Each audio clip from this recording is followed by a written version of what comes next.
आप देख रहे हैं डार्क फाइल्स। तो चलिए बढ़ते हैं आज की इस कहानी की ओर। 10 बाई 10 के उस कमरे में बैठकर मुझे इंतजार था तो बस बारिश के थमने का, ताकि मैं अपने घर निकल सकूं।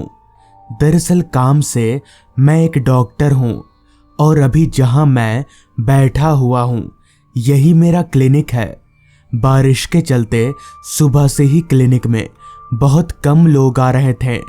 खैर, क्लिनिक में बैठे बैठे अभी मैं बोर हो ही रहा था कि तभी मेरी नज़र दीवार घड़ी पर गई तो वक्त हो रहा था रात के 9:30 बजे का।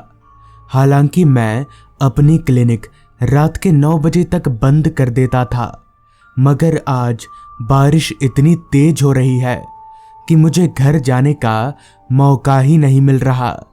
इतने में ही एक आदमी छाता लेकर झिमझिमाती बारिश में भीगता हुआ मेरे क्लिनिक में आया और बोला, डॉक्टर साहब, आप जल्दी मेरे घर चलिए, मेरे पिताजी की तबीयत बहुत खराब है।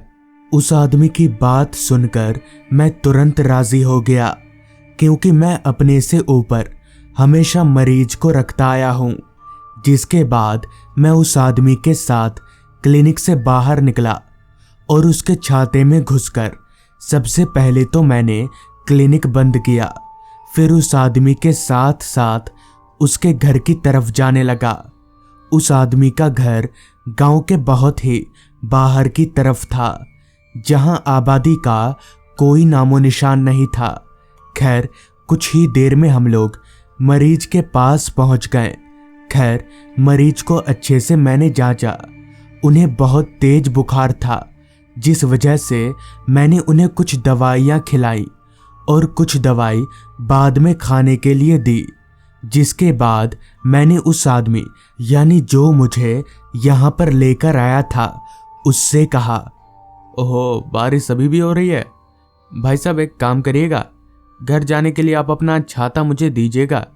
कल क्लिनिक पर आकर आप अपना छाता ले जाइएगा। मेरी बात सुनकर उस आदमी ने बिना किसी सवाल जवाब के अपना छाता मुझे पकड़ा दिया।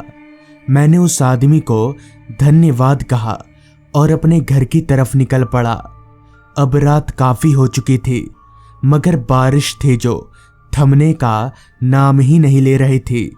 जैसा कि उस इलाके में आबादी नहीं थी, इसलिए रास्ते पर भी मेरे अलावा दूसरा कोई शख्स नजर नहीं आ रहा था। रास्ता किसी वीराने की तरह लग रहा था। ऊपर से बारिश का मौसम उस माहौल को और भी ज्यादा डरावना बना रहा था। रात हर पल गहराती जा रही थी। अभी मैं आगे बढ़ ही रहा था कि तभी मेरे कानों में एक आवाज आई, डॉक्टर, मेरा इलाज नहीं करोगे? आवाज सुनकर मैं एकदम से चौंक गया और रुककर चारों तरफ निगाहें घुमाने लगा, मगर वहां दूर दूर तक मेरे अलावा दूसरा कोई शख्स नहीं था। तो फिर ये आवाज कैसी? मुझे बहुत हैरानी हुई।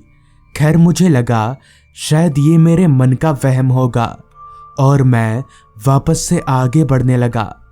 कहीं ना कहीं अब मुझे काफी घबराहट भी हो रही थी। अभी मैं उस जगह से कुछ कदम आगे बढ़ा ही था कि तभी मुझे रास्ते के एक किनारे पर जमीन पर कोई आदमी पड़ा हुआ दिखा। वो आदमी औंधे मुंह जमीन पर गिरा हुआ था, इसलिए मैं उसका चेहरा नहीं देख पा रहा था। तभी फिर से आवाज आई, हाँ हाँ, मैं ही आवाज दे रहा हूं। उस आवाज को सुनकर मैं चौंक गया कि आखिर इस आदमी को कैसे पता चल गया कि मैं उसे ही देख रहा हूं। खैर, मैं चलकर उस आदमी के पास गया और बोला, क्या दिक्कत है तुमको? और ऐसे जमीन पर पड़े पड़े भीग क्यों रहे हो? इस पर उस आदमी ने अपना एक हाथ ऊपर उठा दिया और मुझसे कहा, जरा देखना तो, तबीयत ठीक नहीं लग रही है। मैं उस आदमी की कलाई पकड़कर नब्ज टटोलने लगा, मगर ये क्या, उस आदमी की कलाई में कोई हरकत ही नहीं हो रही थी। मगर ये कैसे हो सकता है?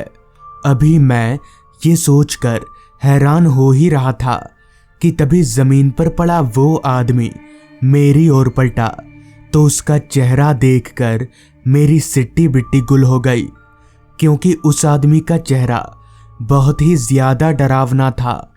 उसकी आंखें बिल्कुल सफेद थीं और चेहरा पूरा कुचला हुआ था। ये देखने के बाद मैं ठिठक कर 2 कदम पीछे हट गया।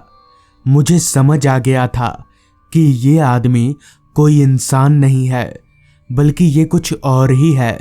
लिहाजा मैंने ना आओ देखा ना ताओ, सीधे वहां से दौड़ लगा दी। भागते वक्त मैं बार बार पीछे पलटकर भी देख रहा था कि कहीं वो आदमी मेरे पीछे तो नहीं आ रहा, मगर ऐसा नहीं था। जिसके बाद मैं सीधे घर पहुंचा, मगर वो था क्या ये आज तक पता नहीं चल पाया। मगर इतना तो मैं गारंटी के साथ बोल सकता हूं कि वो कोई इंसान नहीं था। उस दिन के बाद से मैं कभी दिन के वक्त भी उस रास्ते पर नहीं गया और मैं भूत प्रेत जैसी चीजों पर पूरा विश्वास करने लगा। तो दोस्तों, ये थी आज की कहानी। अगर आपको ये कहानी पसंद आई हो तो चैनल को ज़रूर सब्सक्राइब कर लें। तो मैं आपका दोस्त आर्यन जल्द ही मिलूंगा आपसे ऐसी ही एक कहानी के साथ।